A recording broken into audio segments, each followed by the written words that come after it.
Assalamualaikum warahmatullahi wabarakatuh. Perkenalkan, nama saya Muhammad Akhir dengan NIM 720244307.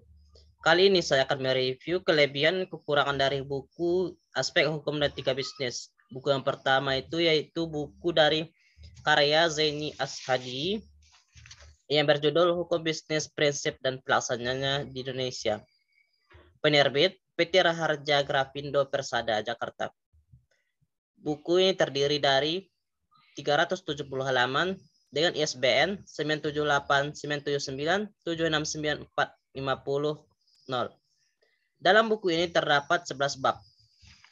Saya akan membahas kelebihan dan kekurangan dari buku ini. Yang pertama itu kelebihannya. Dilihat dari covernya, buku ini memiliki daya tarik sehingga memiliki minat untuk pembacanya. Kemudian yang kedua adalah bahasa yang digunakan dalam buku ini tergolong mudah untuk dipahami dan untuk dipahami oleh pembaca. Kemudian yang ketiga adalah dalam buku tersebut juga menjelaskan suatu materi dengan memberikan contoh sehingga pembaca mudah dalam memahami konsep dan suatu materi tersebut. Namun di dalam buku ini terdapat kekurangan.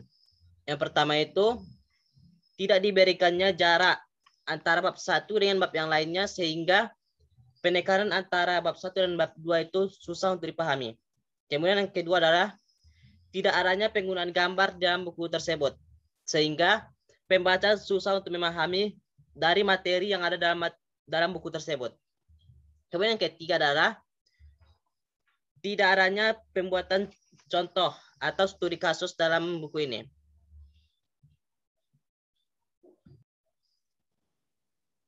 Buku yang kedua yaitu buku karya Dr. Arisman SHMH yang berjudul Hukum Perikatan Perdata. Kelebihan dari buku ini yang pertama itu dari segi materi yang dibahas dalam buku tersebut sangat bagus digunakan sebagai bahan kajian karena memuat semua materi yang akan dibutuhkan. Kemudian yang kedua dari segi bahasa. Dari segi bahasa yang digunakan, penulis menggunakan bahasa yang sopan dan mudah dimengerti oleh para pembacanya. Kemudian ketiga dari segi tampilan, baik dari segi cover dan penulisan sudah sangat rapi sehingga menarik peminat untuk membacanya. Kelemahan dari setiap buku ini yang pertama itu, di setiap akhir bab atau akhir materi tidak disediakan rangkuman, di mana hasil tersebut sebenarnya sangat dibantukan para pembaca untuk memperoleh ringkasan materi dalam buku tersebut.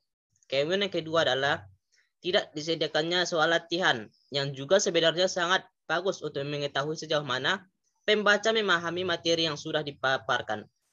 Kemudian yang ketiga, tidak disediakannya gambar, tabel maupun grafik yang membantu para pembaca untuk lebih memahami materi yang dipaparkan dalam buku tersebut. Buku ketiga itu buku dari Dr. Imade Sara SC MPD yang berjudul Hukum Perikatan Bisnis. Kelebihan kekurangan buku ini yang pertama kelebihan. Dilihat dari segi covernya terlihat simpel tapi tetap menarik. Kemudian kedua, setiap kajian mengenai materi hukum perikatan dan perjanjian dijelaskan secara terperinci sehingga pembaca mudah untuk memahaminya. Kemudian ketiga, beberapa materi yang menggunakan contoh sehingga pembaca dapat mengimplementasikan contoh tersebut. Kemudian keempat adalah sistematika penulisan di dalam buku ini rapi sehingga nyaman untuk dilihat. Kelima, mencantumkan bagian-bagian tentang materi yang dijelaskan. Identitas buku dipaparkan juga lengkap. Kemudian kelemahannya yaitu dalam beberapa kalimat ada penulis yang salah. Kemudian kedua, tidak melampirkan soal setelah pembahasan yang berguna untuk mengasah kemampuan si pembaca. Kemudian ketiga, pada akhir dari bagian materi, penulis tidak menyediakan rangkuman, di mana hal tersebut sangat membantu para pembaca untuk memperoleh ringkasan inti dari setiap materi. Demikianlah review ini saya buat. Semoga bermanfaat. Wassalamualaikum warahmatullahi wabarakatuh.